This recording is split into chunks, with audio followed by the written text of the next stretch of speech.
Really? Tell me more. It's hysterical, apparently. Yes. He just looked at me and started laughing. Oh, so. It's so funny. Why is it so funny? It just is. It just is. It's just hysterical for no reason. Yeah? I guess. Is that so? I guess. Is that how that works? Mm-hmm. It's hilarious. We don't know why, though. But you know what I do know? What? I'm Ash. I'm Elle. We are Lovey Cosplay. And this is Shit Cosplayers Say. Last time we talked about I was sick, but did not have COVID. I still don't have COVID. However, I just went to a wedding and everyone else has COVID. So Everyone has COVID. yeah, apparently all of us that had it in the winter are fine and everybody else got it. Sounds like I'm seeing a lot of messages from people that have been to cons recently being like, I have COVID. Wow. Yikes. Yep. So it's still out there, friends. So get your shots. Wear your mask. Stay safe. Wash your hands. Don't touch your face. Don't touch your face.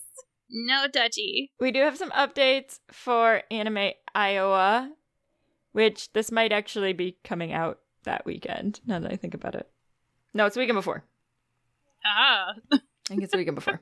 Anime Iowa, we finally know what we're doing. Woohoo! So we are, yeah, well, as much as we can. We are your official MCs for the event, so you will be able to find us at opening ceremonies at 1:30. You'll be able to find us at our live show, Shit Cosplayers Say, on the main stage. Ooh. At 6:30 p.m. on Friday. This will be the full show, which we very rarely get to do. So if you have ever wanted to see our full-on show, you are definitely not going to want to miss this one. Then we will be emceeing the Cosplay Contest Masquerade. So you'll be able to catch us there. I believe that is around 6:30 on Saturday. We will likely do some sort of informal meetup if you guys are trying to find us on Sunday, because we will still be there since we are doing closing ceremonies at 4 p.m. Huzzah! Huzzah! We're going to be busy. Yes. Many of you have also asked about C2E2. At this point in time, we do not have much that we can tell you. We can tell you that the show is accepted. What we cannot tell you is when or where it will be. So you will have to stay tuned. There was a bit of a mix-up in the location in which they put us in, which would not be appropriate for an 18-plus show, so we are working on getting that fixed. We will be hosting the Shop Talk with Sheeprop panel on Friday at 5:30. We are also supposed to be hosting the meetup, but as of this time, we do not have a location or a time. So we will let you all know when we know, which hopefully by the time this airs, we know, and we will have done like a little update episode thing to give you guys the deets, because we don't know a whole lot right now, but I appreciate everyone who's been asking about whether or not Shit Cosplayers Say will be back at C2E2 in After Dark. We don't know if it will be in After Dark or if it will be at another time, but guess you guys will know when we know, because that's all we know. Yep. That's all we know. That's all we know. What else do we know? Not a lot, really. No. It feels like chaos right now, so. It's summer. It's always chaos. Yeah, having these two shows 2 weeks apart was a bad plan for us, so we're just... Mistakes were made because obviously we're still trying to get everything done for ICL in September. So we're just trying to trek along as best we can. I redid all of Judar's jewelry. The wig is still our most popular thing on TikTok. We have now hit 133 views. 133,000 views of the original video. And the second video is around about 25,000 right now. I need to probably this weekend do another one about the inside. We haven't been able to drop it off of Ash's balcony yet, so we'll get there at some point in time. Or throw it in the lake. In the lake. We'll get there at some point. We are working on our process of getting things together to throw darts to figure out where we are going to apply for next year. So if you have suggestions, please let us know. We're just trying to survive. At this point, I feel like I'm in survival mode right now with all the things that are going on. As long as I know how to love, I know I'll stay alive. Trying to stay afloat Yeah. in the sea of things that I have to do. Chaos. There's just a lot of chaos going on. Because, of course, we have things besides cosplay we have to do in our lives, too. So, What? right?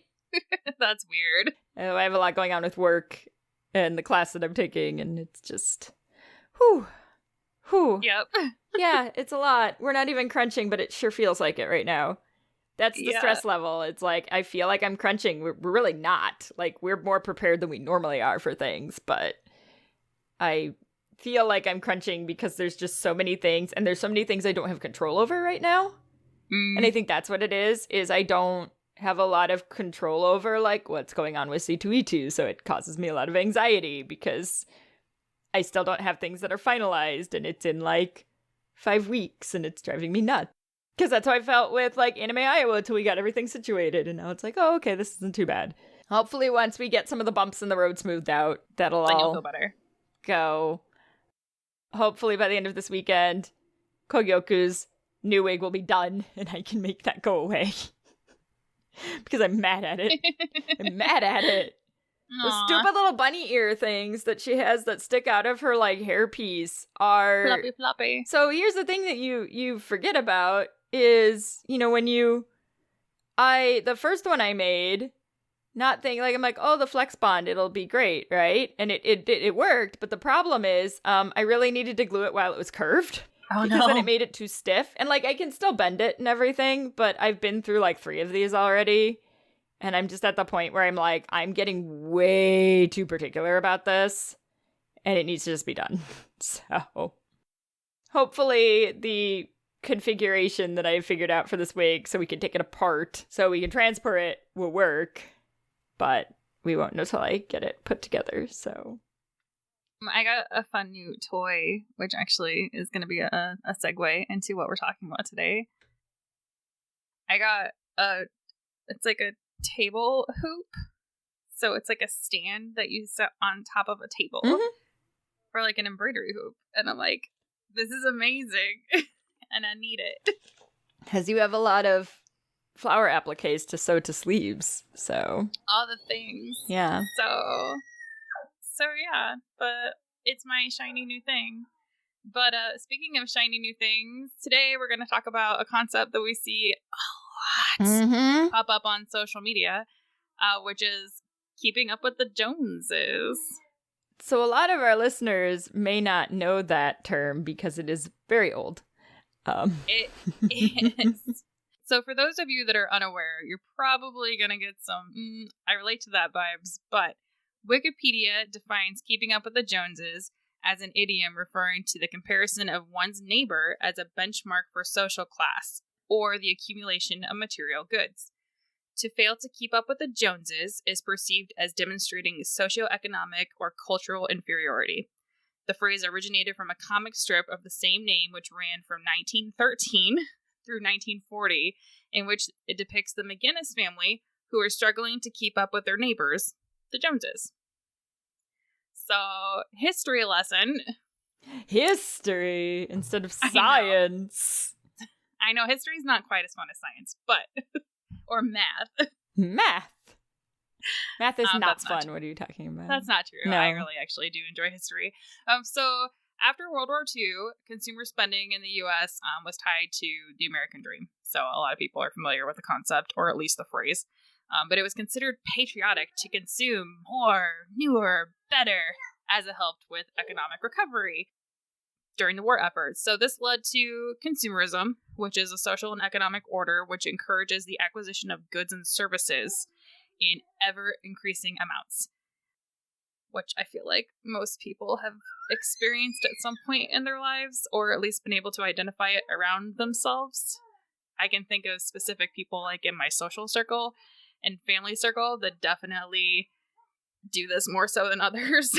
So it also leads to conspicuous consumption, which is the buying and using of goods of a higher quality price, or in greater quantity than are somewhat practical, as well as conspicuous leisure, which is engaged in for the sake of displaying and attaining social status. So can you think of anybody? You don't have to name names, obviously people out there in the universe. Any cosplayers who engage in cosplay and congoing seemingly above what their financial means should be or what you perceive them to be? I mean, you see this all the time on forums of people asking people to give them money to go to conventions. You see GoFundMes all the time and PayPal me, I can't afford to go to my con now. Like you see that constantly still. I know that we have people that we've seen or followed on social media or have met at cons or whatever that are always talking about their newest and greatest, next achievement, next costume, next fancy expensive toy that they want to buy, next really far away con that they're going to, the sheer number of cons they're going to. And I'm like, man, how do I get their job right? so that I can afford to do all these things? Like, we both have good jobs. We want to know how you all do this, where you're going to, like, a faraway con every weekend and making all these new costumes, because we can't pull it off. Right. Well, or like, when I first started LARPing, there was a guy that I knew, and he had what he called his year of pain. So what he did was he went to a LARP event every weekend. Ew. Yeah. So I think at the time, there were maybe 40 chapters in the country. Maybe 4-ish in Illinois at the time. It fluctuated.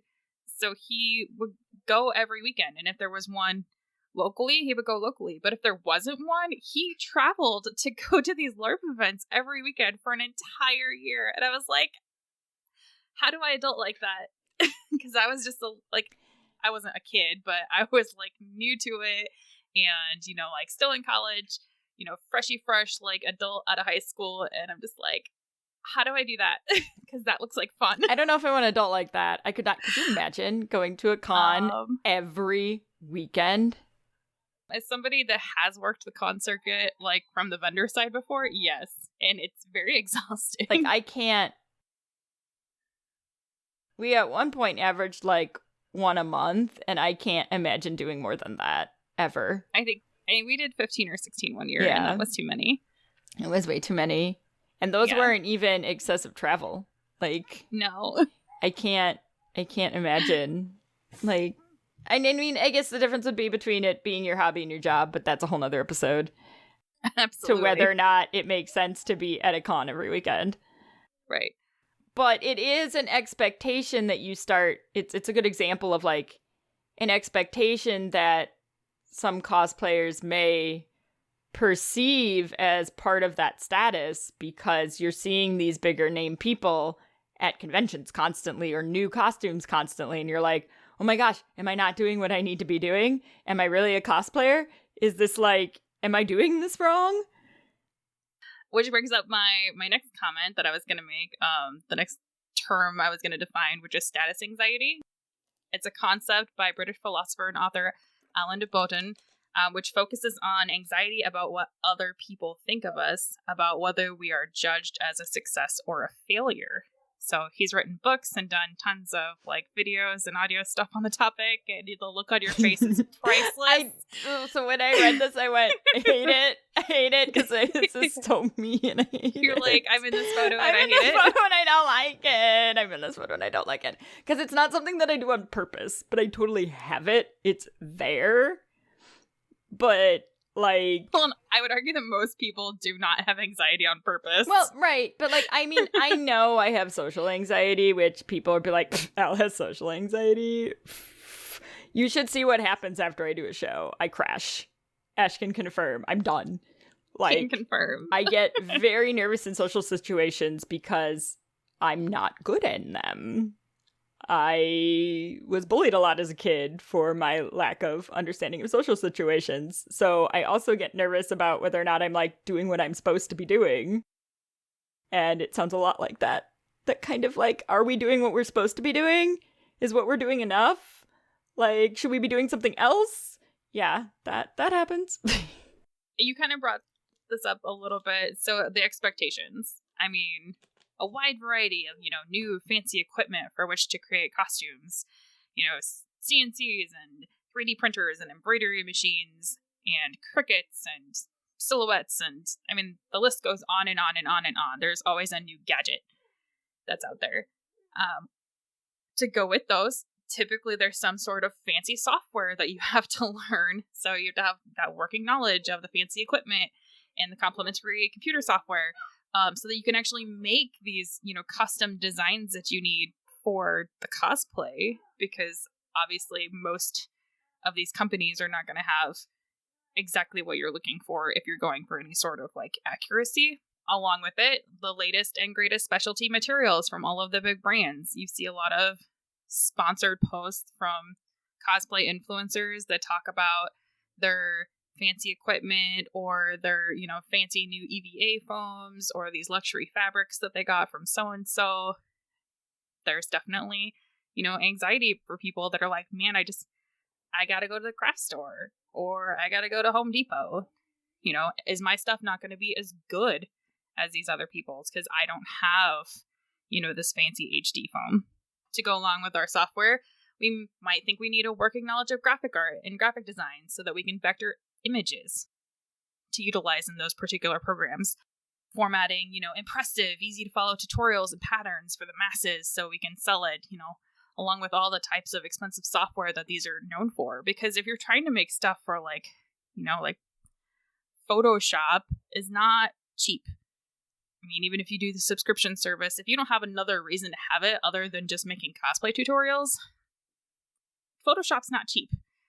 It's not something I would personally do, but we'll get to that. Well, and unfortunately, most of us that make tutorials are not going to be able to make any money off of them. Yes. Another thing you see with a lot of tutorials, high dollar cosmetic products and the skills to be able to apply them flawlessly. Now, like Elle mentioned, we both have really good jobs, so I could afford to buy some really good cosmetics, but I have no idea what I'm doing with them. I have a lesson coming soon. I need to. It's on my to-do list. We have a friend of ours who is a makeup artist, Nikki A. Artistry, who is going to help me upgrade my makeup for Judar, because I need some help combining the masculine and feminine qualities. That is Judar. And I don't know what I'm doing. I have a rough idea. I can watch tutorials online, but I need the assistance of a professional. Well, and then after you get your professional makeup look, you're going to need a high-quality in-home video and photo studio, complete with expensive cameras, microphones, backdrops, and lighting, and a working knowledge of light, color, and other photography-centric theories to be able to capture flawless photos and videos. Well, unless you're going to pay someone to do all of your photos. That's... Yep. And then you're going to wrap it up all in a very beautiful bow with consistent, flawless, and professional multi-platform social media presence. I feel like this is I feel like this is the one that gets everybody the most. Is the social media presence. The, expectations felt in regards to what needs to be on social media and keeping up with it and how often you're supposed to post. What should you post? What does the algorithm want? Ooh, the algorithm. Apparently, the only thing the TikTok algorithm wants us to do is post things we do to this wig. So, crunchy wig. Apparently, that's what our TikTok is now, is us just posting things that we do to my old wig, because that's all TikTok wants us to do. You post anything else, TikTok don't care. TikTok only wants the wig. TikTok gods have the TikTok has spoken. It only wants the wig. That's it. Nothing else. Only Zool. Only wig.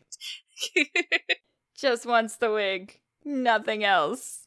So, and I think it's especially difficult for, newer cosplayers just kind of getting into this. They see all of this coming from these people that are doing this a long time or doing it professionally, and they're like, cutting machines and 3D printers and embroidery machines and digitizing software. Like, do I need all of this?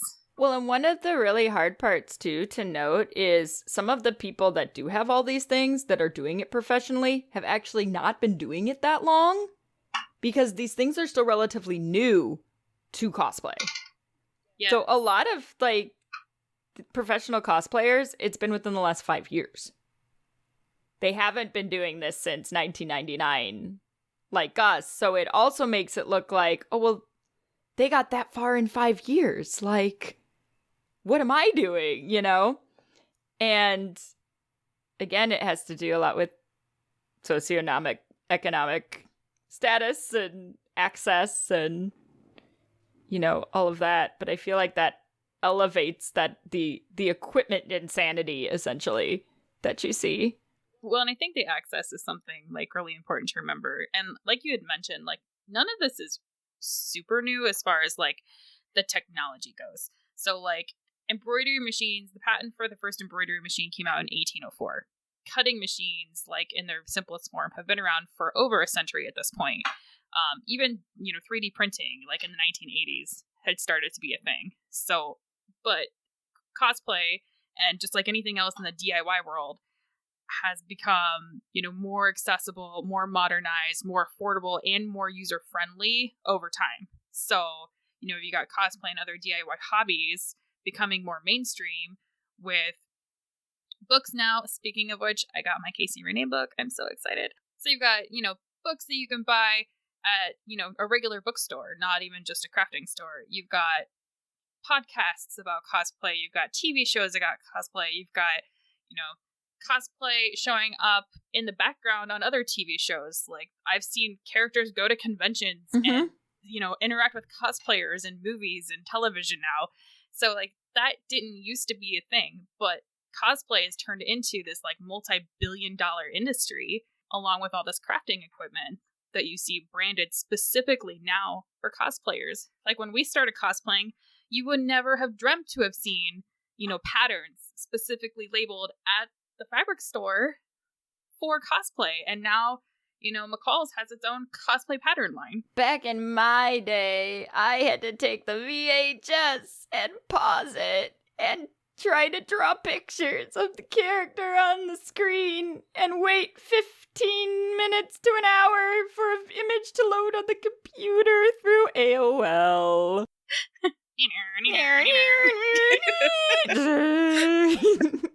That sound will haunt my dreams forever. We've probably totally just butchered that, but for those of you that are new to the world, AOL used to make terrible noises when it connected through your phone line to the internet.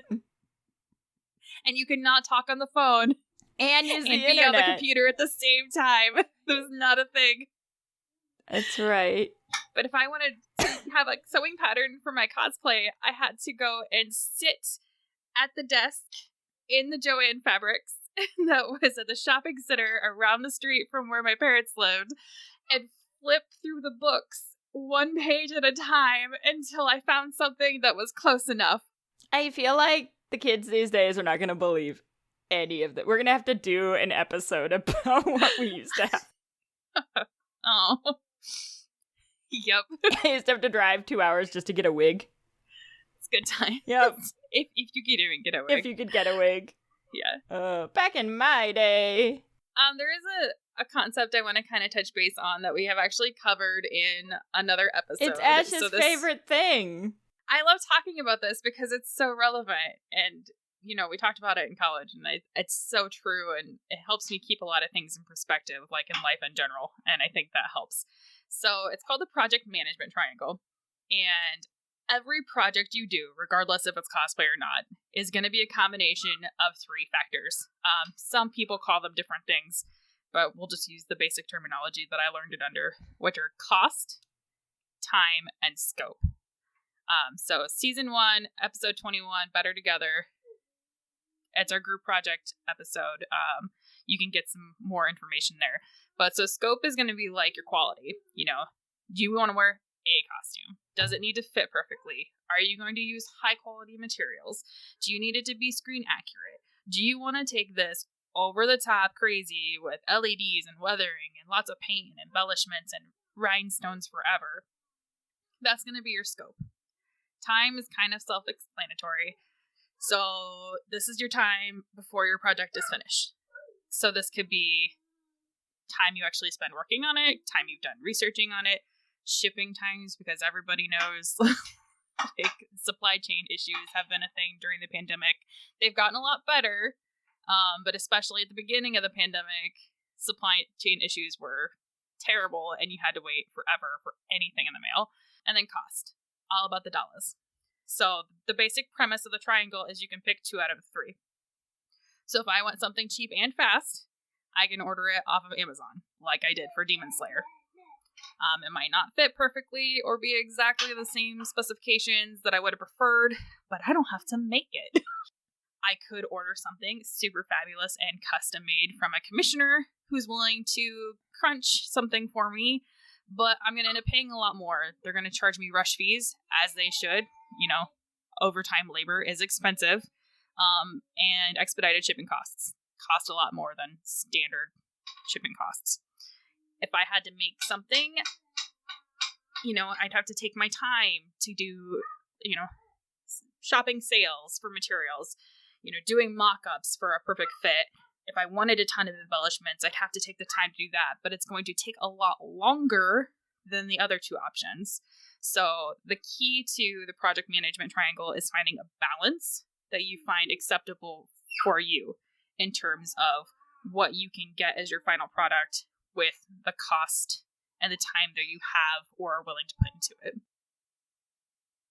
The equipment, as we brought up, can assist in both the time and scope sides of the project management triangle. So you can have more detailed, more accurate, quicker builds depending on what you're wanting to do, but the materials and the equipment are going to cost you more than some of your more traditional methods of crafting that we're kind of used to. So I always look at this is, does the cost justify the means? Like, if it lowers my stress level and makes my life easier for me, then I will add to this cost element to make my life a little bit simpler.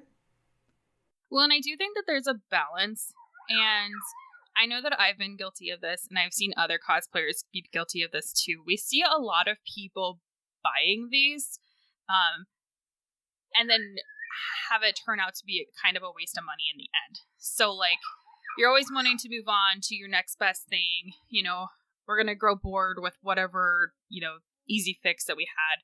So, you know, we bought a Cricut, now we want an embroidery screen. We brought an embroidery machine, now we want to buy a 3D printer, you know. So maybe they just spent all their expendable income on the equipment and they don't have any money to spend on, you know, quality supplies now. So I spent all my money on a Cricut, but now I have to go get Dollar Tree vinyl because I can't afford, you know, the fancy HTV that I probably should be using that I could have cut out by hand. I mean, so there's a trade-off. And also, all of these have a learning curve, so you are not going to become like a flawless crafter with a particular type of fancy new equipment overnight, especially if it's something you've never worked with before. So I think that that's something that a lot of people have a hard time conceptualizing. You can't just, you know, buy a Cricut and then magically, you know, be a god of HTV. Like that doesn't work. You can't learn how to create, you know, vectors and SVGs and STLs or digitized embroidery files like overnight. It's not the Matrix. You don't just like plug yourself into the computer, download a program, and magically know how to use it, you know, flawlessly. So, you know, some people are going to find the time to do that before their project, but a lot of times we're trying to save time by using these kind of quote unquote shortcuts. And if you don't have the time to put on the front end, it's not going to save you time on maybe this particular project that you're trying to do. I'm guilty of this. Some people buy something and use it for 1 or 2 projects, and then it collects dust. Like, we're not super bad at that. Well, and it's one of those things, like, I have things and I use it. Like, my Cricut I use all the time. I actually bought it because I wanted to use it for cosplay. I've used it for cosplay a few times, but I have used it in other aspects of my life. So that I will not say is a total waste of money. My embroidery machine, on the other hand, I did use, I think, for 2 projects. And it's one of those things that I've always wanted to get better at, but I had never had the time to really be able to sit down and properly learn my machine. And that's just because I prioritize doing other things versus sitting down and learning this machine the way that I should. Mm-hmm. So, don't be like me under those circumstances. But so right now it's like an expensive piece of craft room decoration. Right. It takes up a lot of space. It was really expensive, so I can't just like get rid of it. But it's one of those things that I've owned now for 6 or 7 years, and I haven't mastered it yet because I just haven't had time to just use it enough. Like, I need to sit down and make like tea towels or something boring so that I can get really good at knowing the nuances of my machine. Well, and that's the exact complication with all of this stuff, like you were saying, is no one's factoring in the learning curve for the equipment. So yes, once you know the equipment, it's faster. Once you know how to make a 3D file, once you know how to vector an image for an embroidery machine, once you know how to use the software for the Cricut, it is faster than doing it by hand. But that learning curve is going to make it 10 times slower first. And that's not factored in to this process in a lot of cases. Like, I do feel like a lot of people think you can buy a 3D printer and it's just like, I'm going to put the picture into the software. Oh, look, 3D. And then it'll just make a 3D image. There is software that does that, but most people can't afford that. Like, that's not a normal, run-of-the-mill kind of thing. Yeah. You do, in fact, need to create it from scratch most of the time. Well, and even if it can take your picture, like, you're putting in a 2D image and you need it to make something 3D. So you still need to know how 3D printers work and how, the filament's going to come out, or if you have a resin printer, like how that builds on each other, and you need to know about what the inside of a 3D print normally looks like so that it doesn't weigh too much, but you still have the stability. So there's lots of things that you need to know. It's the same thing with embroidery. You need to know how embroidery patterns normally fit together so that you can get that full coverage that you need, so you don't have all these like weird holes or weird tension. And if you're not familiar with the process before you try to learn the software, then you're just kind of setting yourself up for failure, and then you're going to get discouraged, and then it's going to sit in the corner and it's going to collect dust. And you're going to spend, hundreds, possibly thousands of dollars, depending on what you're buying, in equipment and materials that you don't really feel like you could use. So we brought up Photoshop earlier, but kind of along the same lines there, if content creation is your thing, there is a comparable free software for pretty much every major brand out there. Most of your newer smartphones are going to have what you need as far as photos and video creation go for most people. So you can get tripods now for cheap. I remember when I used to sell them when I worked at Best Buy in high school, and they were like $60, I think, for like a good one. I mean, you can get those things for like $10 to $15 on Amazon. You can go to Walmart and pick them up now. Use natural lighting if you can, or grab a ring light. I mean, I've seen ring lights at places like Five Below. Our ring light that we have was $20 on Amazon. You don't have to go above and beyond in terms of cost on a lot of this stuff. I mean, there is a very deep hole that you can go down if you want to follow that rabbit hole and that's your thing. But I would definitely try it out with something, less expensive before you go crazy with all the super expensive software and gear that you can get. I would, kind of learn your basics first. I would say that how we've approached getting our stuff for our podcast is a good example of like trying to keep it reined in, because we could have gone hog wild with the amount of products and things we could have had. And we've kept it at the bare minimum for a long time, just to make sure that, okay, are we going to use this? Are we going to use this? Are we going to use this? And now we're just getting to the point where we're like, oh, maybe we want one of those portable recording devices. Because maybe we're at the point that we want that. But then we've been researching them for like over a year. Right. To decide what we want. Because once that wave gets rolling, it can get way out of control. And you see it all the time with hobbies like cosplay, podcasting, anything that requires like a bunch of equipment. ADHDers know what I'm talking about, where you like get really excited about a new hobby and you buy all the things and then like 3 months later you don't use it. We're both trying to prevent ourselves from falling down that hole. I don't think we've gotten anything particularly off the wall. I mean, I needed a new laptop regardless, so that doesn't really count. Right. Well, and I have a laptop on my list, but it's not just for the podcast because I have a perfectly acceptable desktop that works, but my laptop is now junk. I didn't get an analog microphone until after my USB microphone died.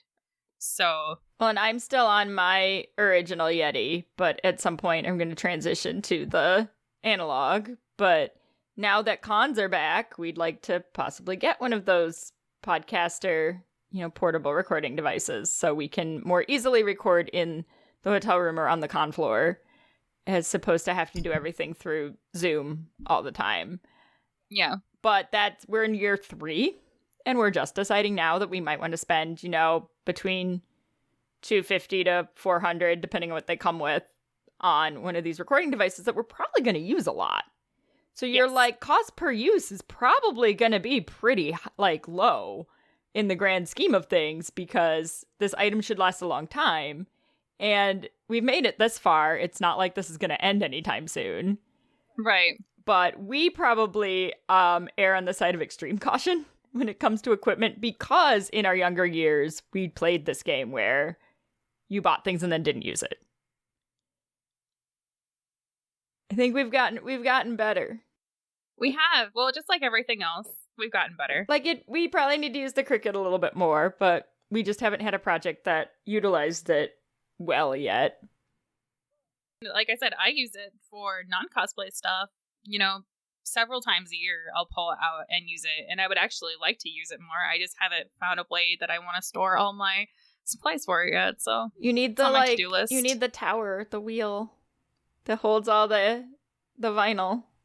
Oh, well, and the vinyl doesn't bother me so much. I've got that pretty well, but all the papers and stuff that people use for paper crafting, I've seen these really cool carts with color-coded drawers on them, and I was like, I need to see if I could fit one of these in my craft room. Right. And they'll hold the 11 by 11 squares that you get of, all the fun stuff. But we are obviously not professional podcasters. Or cosplayers. Sorry. Our executive producer, instead of trying to push my power button, decided to try to steal my power strip. Oh. So I had to he's getting creative now. Yes. Very smart. He's not just unplugging you anymore. He's taking the whole thing with him. He's taking this into his own hands. Oh, goodness. Going back to our history lesson, I do want to talk a little bit about the introduction of professional cosplayer. And the closest thing I could really find to this are net idols.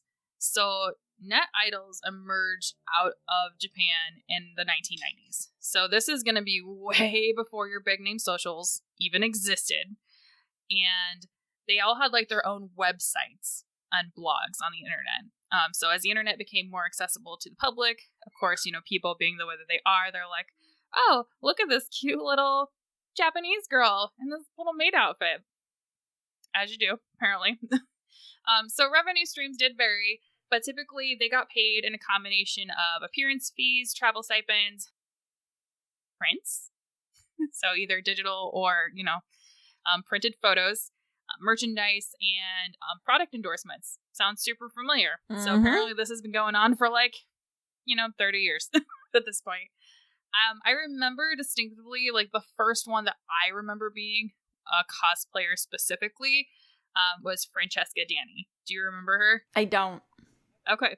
So Francesca Danny was, I say was like she's dead. She was an Italian cosplayer and a model.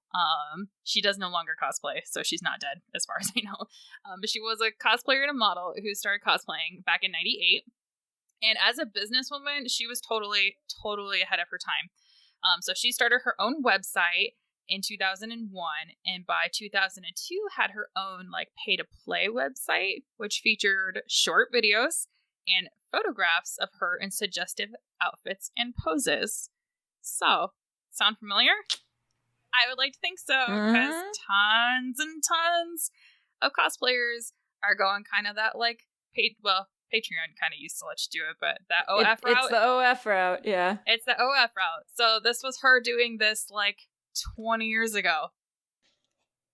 Also, as we've mentioned multiple times, I am a huge international cosplay nerd, and she was on the Italian team for World Cosplay Summit back when they won in 2005.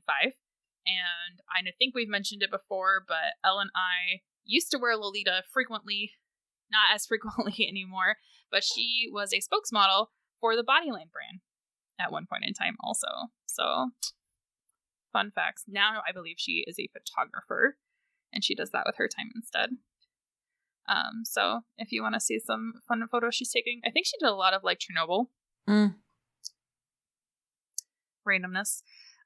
But in general, like, how has this changed the expectations for hobbyists? I think, that whole looking at these people that are doing this professionally, like, do you have any thoughts on how that, kind of changed the scope for everybody else? I mean, it's changed everything, really. Short. Yeah. I think more so for the younger generation who are coming in with that expectation, as opposed to those of us that have been at this since the early, 2000s, where, in my head, it's still a hobby, but it's kind of replaced. It's kind of like how YouTuber has replaced actor for our generation. It's kind of in that realm. It's kind of replaced model for a lot of people. And I feel like it's now kind of turned into one of those things where the part of making it, the part of monetizing it has now kind of started to become synonymous with the hobby. Essentially, sure. Like that need to, like, you're not a successful cosplayer unless you're guesting. You're not a successful cosplayer unless you have this many followers. You're not a successful cosplayer unless you have this many views. Well, previously, being a successful cosplayer used to just mean I'm having fun with my friends. Yes. And so I think it's made a huge difference in how you look at this hobby and what you do with it. Well, and I think, like you mentioned, we've got people now that are monetizing it. We have some people that have been able to turn it into a full-blown profession, and a lot of other people that are treating it like side gigs. And I think that kind of blurs the lines for everybody else. So, you've got people with their social media feeds seeing the hobbyists and the professionals and the semi-pros, all mixed together there for them. And it's really easy to see how somebody who is interested in cosplay can find either themselves or other cosplayers they follow to these people who pursue it as like a full-time profession. I don't think that's much of a stretch. No, I mean, even I have to remind myself that I'm like, oh my gosh, these people are getting all this stuff done, and then I have to remember, but that's what they do all day. That is their job. They have the ability to make costumes all day, which is why they're completing this massive build that would take us like 2+ years to do, because they don't have to go to a different job. Yeah. And even, I mean, I still have to remind myself of that as well, that our situations are different. A lot of times, especially with the people that are kind of newer to it, you see people who are successful and then you want to mimic them because you're looking at what they're doing and you think that they're successful based on what they're doing, and you're like, well, if I do the exact same things that they're doing, then I can emulate their success. And I'm going to follow the recipe by looking at what they did, and I'm going to copy it and, but do it myself, and then I'm going to have the exact same results. So, and then you get this like chaotic, a little bit of everything from, this from this cosplayer, this from this cosplayer, this from this cosplayer, and you're imitating all these different things from different people, but you don't have any like clear goals or plans or actual strategy behind what you're doing for either marketing or revenue streams or, what your brand might be. And I know we talked about that last season in That's Mine, which was episode 38 for those of you that want to go back and listen. But you are your brand. You are what makes your brand unique.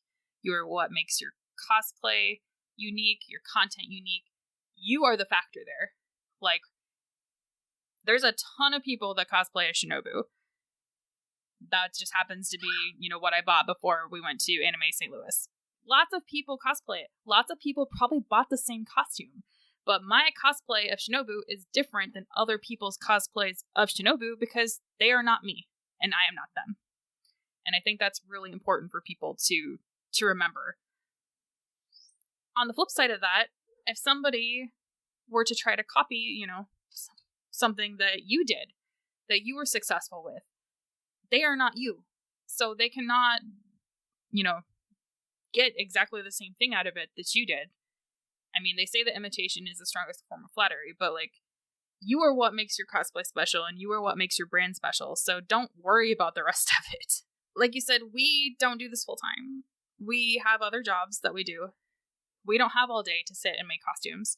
So it's not reasonable for us or you, dear listeners, to turn out the exact same quality and quantity of costumes and content that people that can do this full time do. It's just not.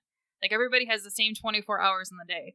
So if they're spending, 12 to 16 hours a day working on cosplay or, marketing their cosplay, marketing themselves to conventions, and that's great if that's the time that they have to do and that's what they choose to do it with.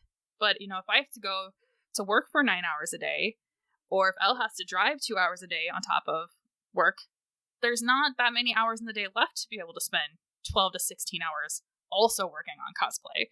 So we're not going to be able to do the exact same things. So I think that's important to remember. And a lot of people are just one person.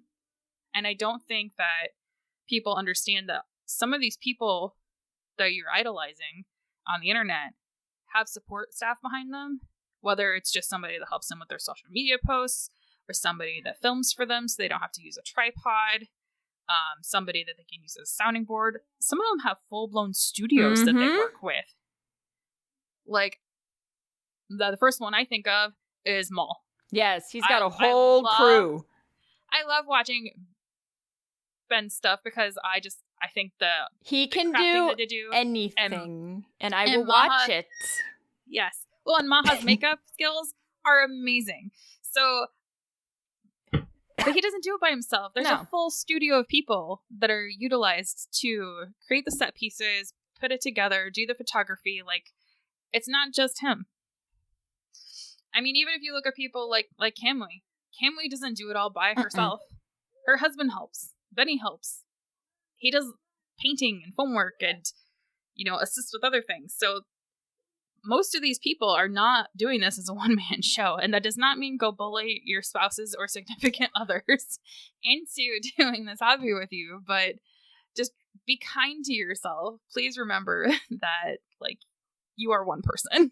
I think another thing that we should touch on is the entertainment business mentality, which you have a little bit more experience with professionally. So do you want to go ahead and cover that to a certain extent? One of the big things that has happened to cosplay, because it has now become on that level with being an actor, being a model, the entertainment business is very cutthroat. You're basically taught to be everybody's best friend until you need to do something that walks over them. It's a situation of supply and demand. There's a lot of demand to be in some of these positions, be it like a cosplayer, an actor, a musician, but there's not a lot of parts. There's not a lot of jobs. So you have to be all out for yourself and willing to do what you need to do to get the part that you feel you deserve.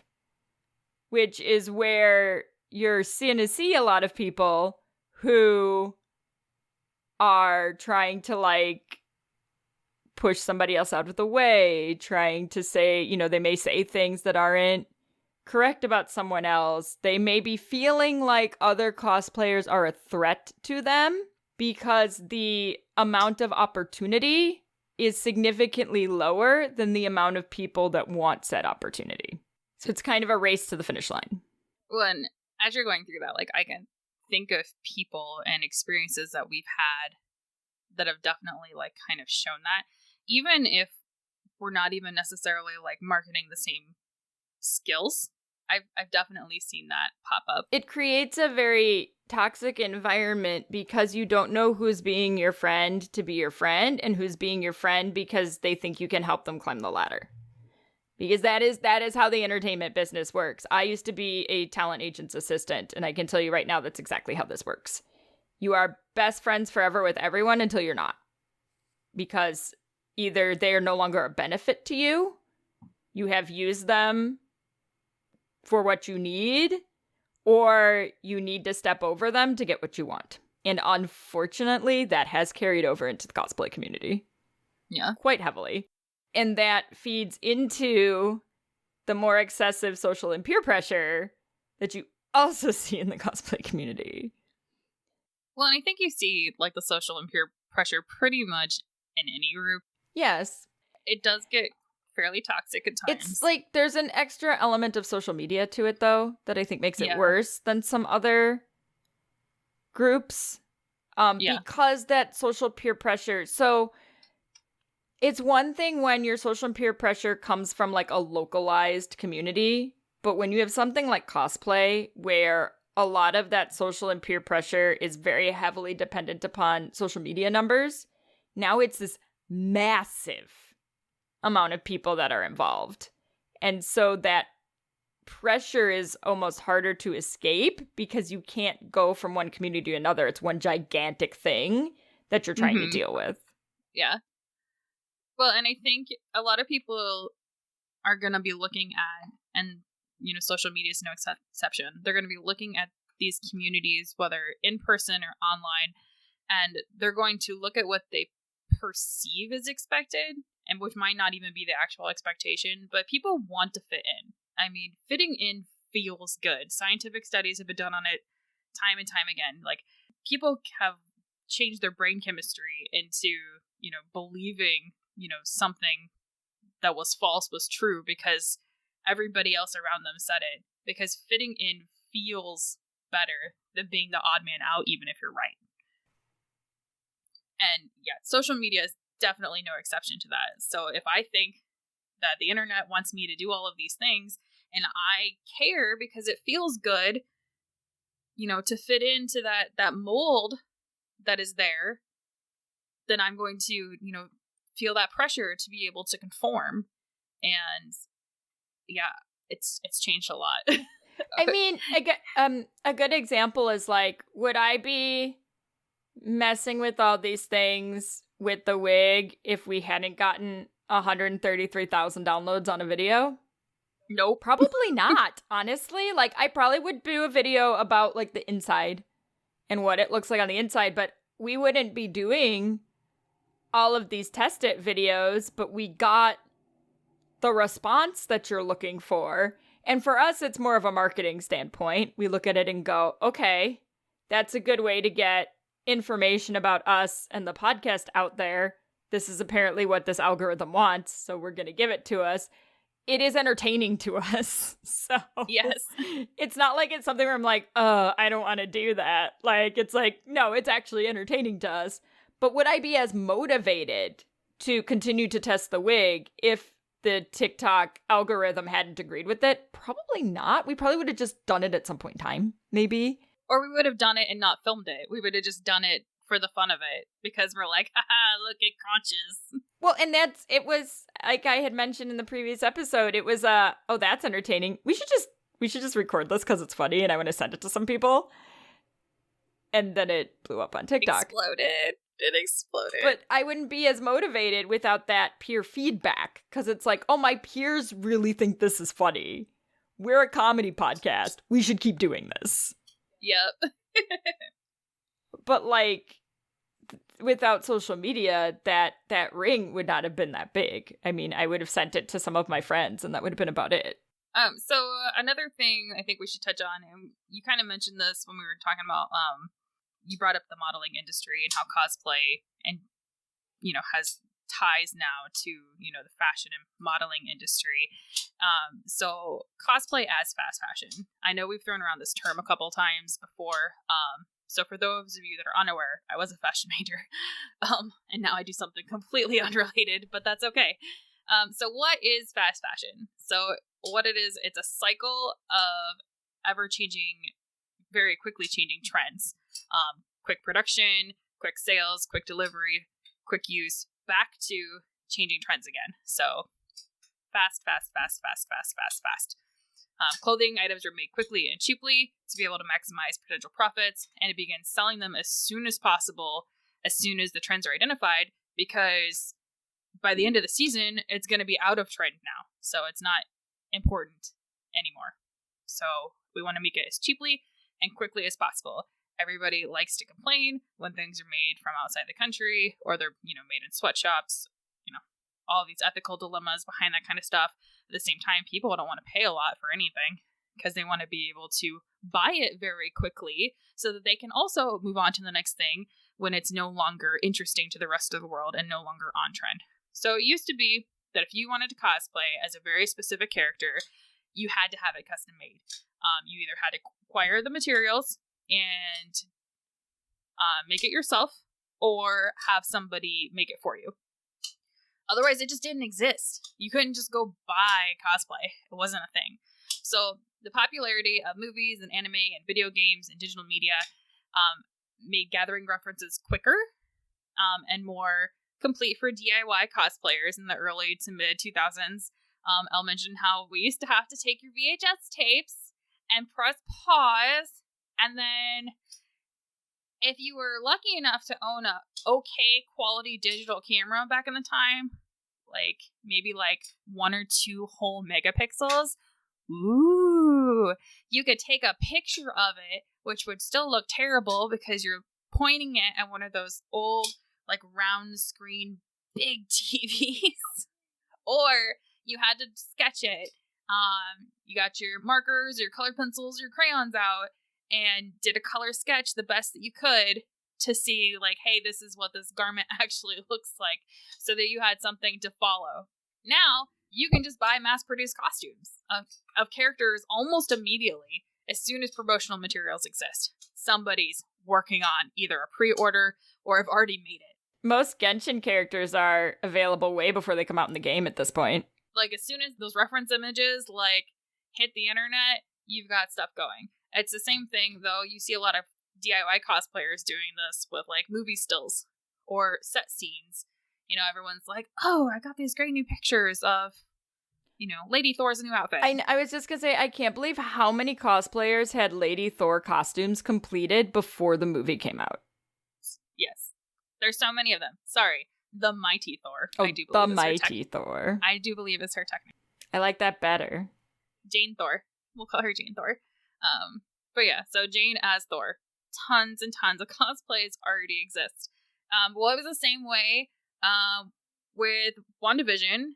How many people had the new Scarlet Witch outfit? Immediately. As soon as references, hit. It was bam, here we go.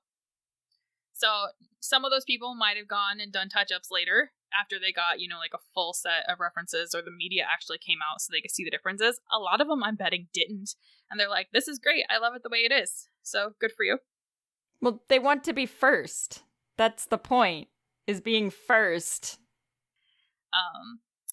But the important thing is cosplayers now have the say-so of what characters they create and how often. So you are no longer limited by what the materials are at your local craft store, which, if you're like me, is quilter's cotton, and then maybe a half an aisle of prom dress stuff and fleece forever.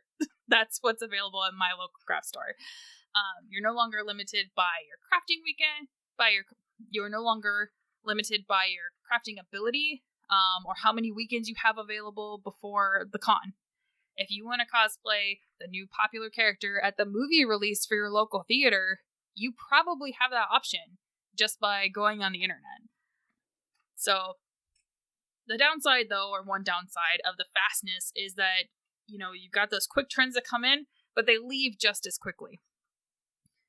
So what might have been considered amazing and innovative just a couple months ago, it's probably going to be a little stale or old news, depending on how popular it got and how quickly. So you've got your diehard fans that are still going to be like, yes, I love your cosplay, just, based on the character. But your more generalized cosplay enthusiasts might be bored by yet another Deadpool, yet another Harley Quinn, with nothing kind of new to set it apart from all the rest.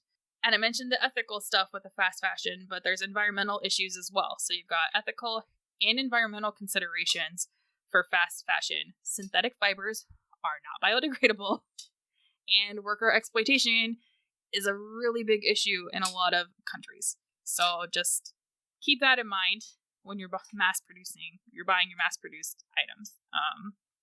These are issues in the world. I've definitely watched TikToks of young cosplayers that literally have closets and closets full of costumes that they bought on like Doki Doki and Amazon, and just full of them. And they wear them once or twice, and then the fad has passed. So then what do you do with all of that? Like, and we even have I have a couple costumes where I like wore them once, but haven't worn them to con, haven't done much with them. And so, I try to hold back on picking up another costume. It's like I wanted to get Aether from Genshin, but I still haven't worn Ganyu. Well, that sounds like a bad plan. I should probably wear Ganyu before I pick up yet another Genshin costume. And it's also trying to like resist the temptation to just get a costume to do a photo shoot, Yeah. So we're trying to use our mass-produced costumes wisely and wear them a few times before we, like, send them off to someone else. Because I would 100% try to find somebody else to give them to. Oh, yeah. Afterward. Well, that's what we've usually done with wigs, is if... I know there's been times where if I couldn't sell something secondhand, or if I just didn't want to, I've donated it to, like, other performers, or, their kids, or theater groups, or... Like, there's options available. I mean, when we get tired of wearing Demon Slayer, then we'll give it to somebody else, I don't know. I might keep the Haori for, like, ever. I know, it's cute. It's cute. They're cute. They're fun to wear. I know. Those are, they're comfy, but... And I think that's a big part of me, too, with some of this, like, fast fashion stuff that I have bought. Beto would probably be the exception to this, but, like, I sometimes wear 707's hoodie just for the fun of it. Because I'm like, oh, look, a hoodie. I'm just going to wear this. I mean, we should bring them back. They shouldn't live in the closet forever. I bought Anya's dress, actually, so I could do, like, a quote-unquote Disney mound to go to the musical. But, I mean, I just bought the dress because I wanted it. And I wore it before I ever made a cosplay ever. So. But we will likely pull those out again. Right. We should pull cute. out 707 and Zen, because they should not live in the closet forever. They should not. I need a new pair of glasses, but otherwise he's exactly the same as he was when I bought him, for the most part. So, yeah. But I think the big thing that people need to remember is that cosplay is supposed to be fun. Please. You do not have to have a giant social media presence. If you want one, I mean, you're more than welcome to work towards that. It's a great goal if that's something that you're interested in. But, like, we don't have one. And we've done tons of things in the community. Yeah, I mean, we currently have on Instagram right now 1,232 followers. We have judged more than 30 contests. We have been guests at multiple conventions. We have done live shows at multiple conventions. We have competed at multiple conventions. We are an international representative, and we have about 1,200 followers. You can do things without the numbers. Because I would argue, like, if you're not having fun, then why? Yep. I mean, especially if you're not getting paid. Yes, if you're not getting paid, then... and you're not having fun, then why are you doing it? That's a good point. Right. I mean, so, because a job is a job, is what my parents would say. They're like, they don't call it fun, they call it work. Thanks. So, I get that, things can be stressful and, that kind of stuff. But if you're doing it for, your living, and that is the career path that you have chosen, then yes, it might not be fun all the time. But if this is legit just a hobby and you are not getting paid for, what happens in the community, don't sweat it. Like, just have fun with it. You can cosplay your way. We've talked about it multiple times, how there's no right or wrong way to cosplay. So just, you can do that. Just make sure that you're enjoying yourself and try not to stress yourself out too much. That's a good thing for me to remember right now as we work on 2 shows in ICL. But we kind of are getting paid, so... All of those feelings that you are feeling about, do I need to do these things? Do I need to make these things? Is it okay for me to buy these things? Am I posting enough? Am I creating enough content? Am I? Like, those are all things that I feel like pretty much anybody with, like a Facebook page or a cosplay Instagram handle, like, those are all things that other people have experienced. We've talked about, people enter contests because they want to win. People put stuff on social media because they want that recognition. Like, it's okay to say that. It's okay to want people to like and comment and share your posts. That's fine. But just, you have to remember, like, it doesn't define you as a person. Or maybe it does. I don't know. It may not be healthy if it defines you as a person. Yes, there are other aspects of your life besides just what other people in the cosplay community think of you. So you have worth and value in addition to whatever you contribute. Well, thanks for joining our history lesson. And our little rants. And our rant for the day. And our tangents, because we do those. That's okay. They were on topic tangents. It's fine. They were. No, we are going to very fastly get off of here, since we've been talking your ear off we've been talking each other's ear off for over an hour now. We'll see what the final cut makes it down to be. But I am Ash. I'm Mel. We are La Vie Cosplay. And this is Shit Cosplayers Say. You've been listening to Shit Cosplayers Say, an LVC production.